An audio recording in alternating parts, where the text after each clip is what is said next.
Yesterday, we got the news that the Tornado Cash Ethereum mixing protocol has been sanctioned by OFAC, a department within the US Treasury. Now, this has created a whirlwind in the crypto community. You see what I did there?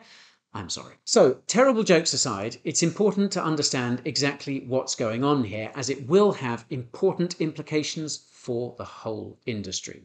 So, firstly, what is Tornado Cash? Well, as I mentioned, it's an Ethereum mixing protocol or tumbler that allows users to anonymize or mix their ETH. This would allow them to break the transaction history and withdraw ETH that is not linked to their original sending address. This means that blockchain analytics companies can't easily trace crypto that has gone through the protocol.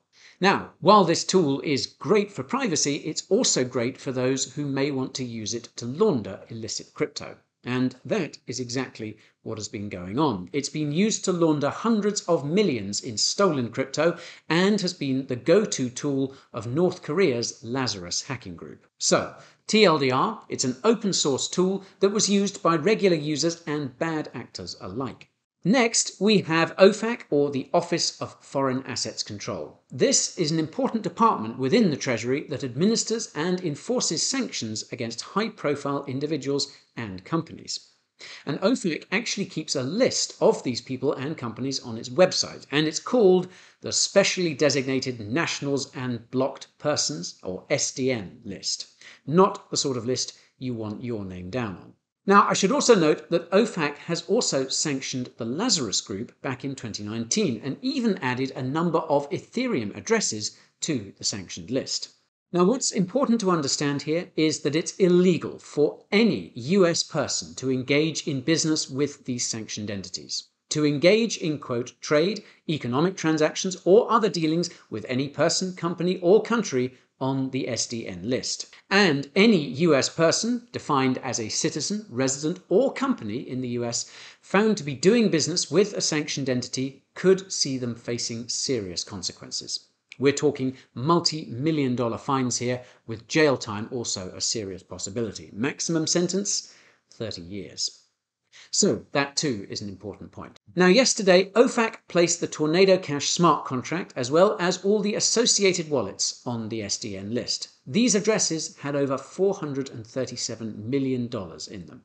Shortly after that, we saw the Tornado Cash website go down, followed by the code on GitHub, supposedly an open source repository. Not only that, but one of the founders of Tornado Cash also had his personal account on GitHub suspended. Other centralized services such as Infura and Alchemy, which provide RPC nodes, have also begun blocking requests to the Tornado Cash smart contract. But perhaps the most chilling of all was the fact that USDC issuer Circle has blacklisted all of those addresses mentioned in the SDN list. This shows once again the risks that come with centralized issuers. Sure, they are backed with actual dollars, but the issuer can always restrict or blacklist your funds. I wouldn't be too surprised if some of the other token issuers with tokens mentioned on the SDN list do the same, and that includes the likes of USDT and WBTC, and who can blame them? Either they comply or risk fines and jail time. It's kind of black and white. Now, of course, the more troubling point here is that this is something they can do. But of course, this shouldn't be a surprise by now. They've done it in the past, especially when the funds in question have been tied to hacks. However, now that Tornado Cash has been sanctioned, it's important to understand the legal implications that could come from using it. Any US person, which remember is a citizen, resident, or company found to be having any dealings with Tornado Cash, could be falling foul of the law. And the word dealings itself is broad. It could be anyone who forks the code, interacts with the smart contract, or even visits the website. I'll leave a link to this helpful Twitter thread in the description, and I highly encourage you to give it a read in order to better understand the potential legal implications. And something else that's interesting about this action, especially as it relates to the GitHub takedowns, is whether all this could have violated free speech. That's because, according to a 1996 ruling, code should be considered free speech. It's a tricky one for sure, and I'm sure the legal experts amongst us are going to be having a field day debating all this. That aside, the whole question of the Treasury sanctioning a smart contract and a tool is a pretty crazy one itself. It's not as if making a tool illegal is going to stop criminals from using it, because, hey, they're criminals. However, it seems that many innocent users may also be caught up in this dragnet. Anyone who wants to use a privacy-enhancing protocol or cryptocurrency is immediately viewed with suspicion. Moreover, given how interconnected and permissionless DeFi is, what happens if another protocol interacts with ETH that itself interacted with Tornado Cash's contract?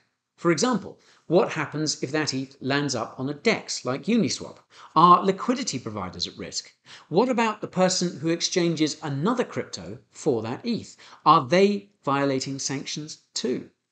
What about ETH stakers or miners that propagate transactions which involve the smart contract? Does this extend to them? You can see how quickly this all unfolds. This action also raises many questions about what we could see in terms of further actions against privacy protocols and cryptocurrencies. You can bet that the authorities have their beady eyes on a number of them. Now, of course, no one in the crypto community wants hackers stealing funds and laundering them. We can all agree that they should be traced and prosecuted.